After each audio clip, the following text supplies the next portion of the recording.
collision in Fort Lauderdale, Hollywood has only one passenger calling for change tonight. He experienced a close call on his flight. It was on the same day that CBS4 I-Team first exposed how big a problem they really are. The I-Team's Steven Stock has an update. We're coming from the west. Donald McCorkle remembers the events like it was yesterday. By looking at people beside you, you know people were scared. Scared by a close call with another jet while attempting to land at Fort Lauderdale Hollywood International Airport last month. When we hit the top of the runway, you can hear the acceleration, then take off here to the left. And when I looked out to the right of the aircraft, I saw this plane which had just taken off. An FAA spokeswoman confirms that the incident did happen on the very same day that the CBS4 I-Team unveiled a long history of unpublicized close calls at South Florida's two major airports, Fort Lauderdale and Miami International.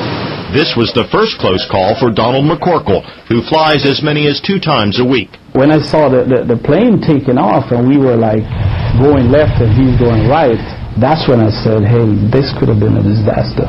But the FAA spokeswoman calls the go-around at Fort Lauderdale, quote, routine, and insists that the passengers on both planes were not in immediate danger. I do worry that there's going to be more accidents. This veteran commercial pilot who asked to remain anonymous says he's seeing more and more of these close calls, and the problem is not improving.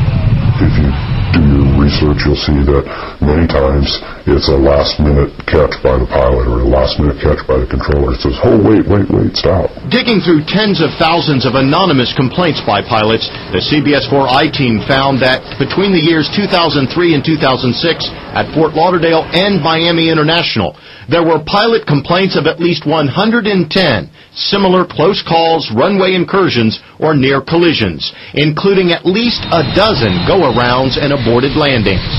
It seems as though the slogan is now safety at all costs, as long as it's cheap. Air traffic controllers say these close calls happen much more frequently than the FAA acknowledges. They blame an overtaxed system as well as a lack of urgency by the FAA to replace aging air traffic controllers who are now retiring in massive numbers. These controllers are currently negotiating with the FAA for new work rules, better pay, and training for new hires. I think what worries me the most is the FAA's lack of foresight on trying to rein in the amount of traffic that they schedule into some of these major airports. Donald McCorkle says the CBS4 I-Team's investigation, along with his personal experiences, are all he needs to know that the FAA must fix the nation's aviation system, and soon. I would hope they would. And by you reporting on this, I would hope they take it as seriously as it is.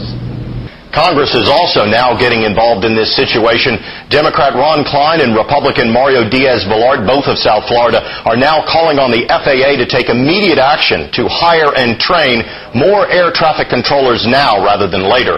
They're also asking the FAA to work faster to cut down on the growing number of runway incursions and close calls in our skies before tragedy strikes.